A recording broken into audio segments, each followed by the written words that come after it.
Diálogo Directo. 12:33 en Punto Noticias, segunda emisión. El Comité de Operaciones de Emergencia autorizó el aumento del 50% al 75% del aforo máximo permitido en buses de transporte interprovincial, intraprovincial, turístico, institucional y urbano. Asimismo, los cines pasarán del 30 al 50% en semáforo verde. Sin embargo, en Quito solo se autoriza su apertura al 30% de acuerdo al color del semáforo que esté en amarillo. Aquello se resolvió tras la reunión del pasado 19 de agosto. Estas medidas generaron reacciones entre los dirigentes de la transportación, gremio que vive semanas críticas debido a las restricciones precisamente implementadas en el marco de esta emergencia sanitaria. Para hablar de ello nos acompaña en esta tarde vía telemática en el segmento de entrevistas de Punto Noticias en su segunda emisión Jorge Llanes, coordinador técnico de la Unión de Operadoras de Transporte de Quito. Señor Llanes, buenas tardes, gracias por estar en Pichincha Universal. Le saluda Licenia Espinel. Este incremento del aforo sin duda les va a dar un poco más de holgura, un poco más de respiro en medio de esta crisis que enfrenta el sector del transporte. Por si ustedes no se han dado cuenta, la mayoría de las unidades de transporte público, al menos en la capital, lucen un cartel de luto en la parte posterior de los buses. Es una señal de protesta simbólica por parte de este gremio que ha tenido sin duda serias pérdidas en el manejo de su actividad. ¿Cómo toman ustedes esta decisión del COE, señor Llanes? Le escuchamos. Señorita Espinel, muy buenas tardes, gracias por el espacio. Finalmente, yo creo que vamos a seguir de forma paulatina la sociedad ecuatoriana y el mundo en general volviendo a una normalidad, y estos son los pasos que efectivamente el COE Nacional está determinando. Por ejemplo, tener este incremento del aforo para permitir que los ciudadanos puedan transportarse hasta con el 75% de la capacidad de las unidades. Efectivamente, como usted mencionaba en su introducción, va a aliviar en algo el problema y el déficit financiero que existe en la prestación de este servicio público.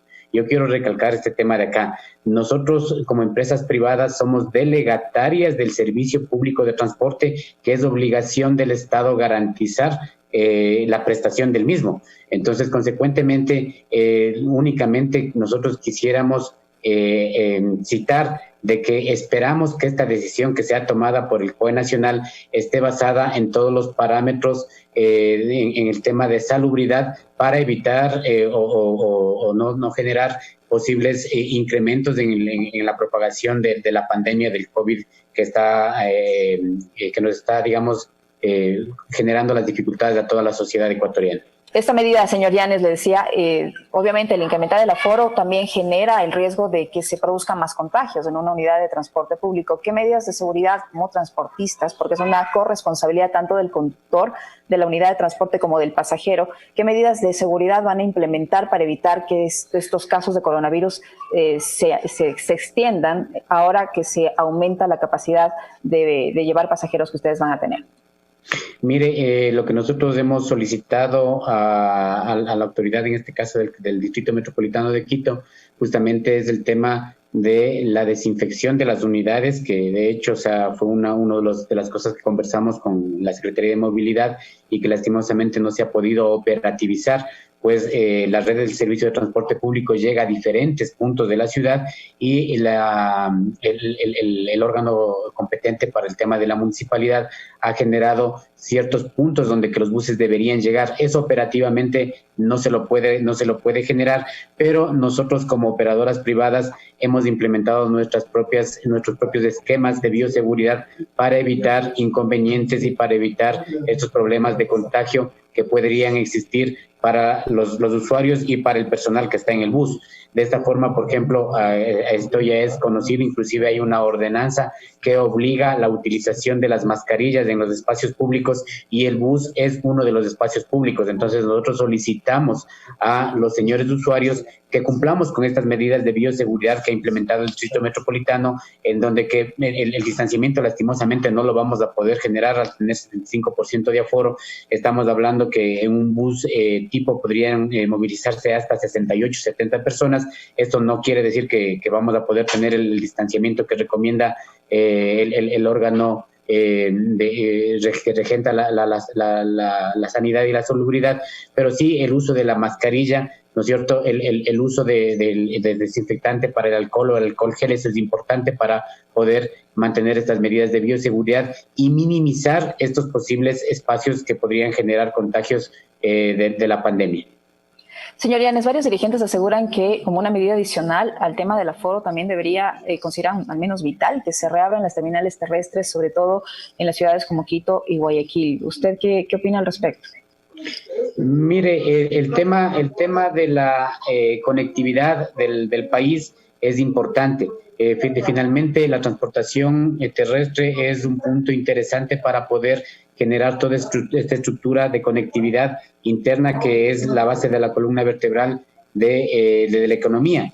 Fíjese usted que, por ejemplo, tenemos a nivel nacional habilitados 46 terminales terrestres, de las cuales 35 pueden servir o pueden conectar los servicios interprovinciales y 9 solamente los servicios intraprovinciales, es decir, adentro de la provincia.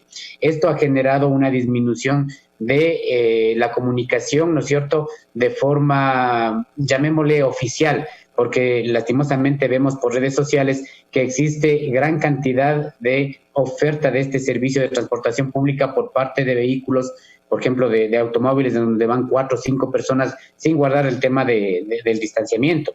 Y esto genera dificultades, es decir, un vehículo, un automóvil, por ejemplo, que tiene capacidad para 5 personas, van con 5 personas, es decir, al 100% de su aforo. Entonces, sí es coherente, ¿no es cierto?, que las autoridades del COE nacional determinen, las del COE nacional y las del COE cantonal determinen estas variables para encontrar las soluciones para que los ciudadanos sean los que puedan tener el beneficio de poder realizar sus actividades económicas de la forma que normalmente lo veníamos haciendo. Como digo, este es un proceso que nos está tomando tiempo y estamos tratando de colaborar en medida de las posibilidades, porque lastimosamente el sector de la transportación pública terrestre del Ecuador está en serias dificultades de carácter económico. ¿Qué medidas adicionales a esto de ampliar el aforo eventualmente en las próximas semanas, la apertura de las terminales, necesitan ustedes para reactivar el sector? Mire, recordemos que en lo que es transportación urbana, el tema de la tarifa que pague el usuario está lejos de ser la tarifa técnica y tenemos una brecha bastante grande que finalmente ha sido muy agudizada y ha sido muy acentuada con el tema del distanciamiento. Y lo que nosotros necesitamos para poder generar esta reactivación del sector efectiva y eficiente es tener un flujo de caja que pueda cubrir los costos. Lastimosamente, en los actuales momentos ni siquiera se recauda para cubrir los costos de operación y hemos tenido que acceder a la banca, tanto privada como banca pública, que de hecho no se ha tenido acceso de los planes de que nos ha indicado el señor presidente de la República por el tema de estos créditos emergentes, para poder refinanciar las líneas de crédito con las cuales se pudo comprar los equipos rodantes. Entonces, la situación del transporte en general es bastante crítica, bastante compleja y hay que buscar las formas de mantener este servicio público, como que digo una vez más y repito una vez más, hago énfasis, que es responsabilidad del Estado garantizar la prestación en condiciones adecuadas. Finalmente, señor Llanes, ¿están en todo caso ya en el nivel operativo, a nivel sanitario, listos para trabajar con el 75% del aforo? Así es, estamos ya con toda la operatividad lista desde el día de ayer, jueves, porque recordemos que esta normativa salió el día miércoles 19, entonces ayer jueves 20 nosotros ya teníamos listo, de hecho empezamos a tener todos los planes de acuerdo para irnos acomodando y acoplando a las disposiciones del COE nacional en relación al tema de aforo y más disposiciones de carácter de bioseguridad. Entonces, mejor solicitamos de la forma comedida a todos los señores usuarios que también nos colaboren con el uso de las mascarillas, con el uso del alcohol gel o del alcohol para tratar de evitar contagios. Y si alguien tiene problemas de esta pandemia, de resultados positivos del COVID, solicitarles que preferible se mantengan en casa, porque es la única forma que podemos empezar a erradicar con responsabilidad propia. Si nosotros, sabiendo de que tenemos estos problemas, salimos y nos acercamos a estos lugares públicos, estamos generando contagios que no van a ser ni por culpa ni de los transportistas ni de la autoridad, sino simplemente por culpa de nosotros, que sin tener esta conciencia estamos haciendo cosas que no deberíamos hacer, incumpliendo las normas sanitarias. Muchísimas gracias por su presencia vía telemática en nuestra emisión de noticias. Jorge Llanes, coordinador técnico de la Unión de Operadoras de Transporte de Quito. Ustedes lo han escuchado. El servicio de transporte está preparado para trabajar con el 75% del aforo, como lo ha dispuesto el COE nacional. Muchísimas gracias, señor Llanes. A usted, señorita Espinel, un gusto saludarle. Punto Noticias, el mundo de la información.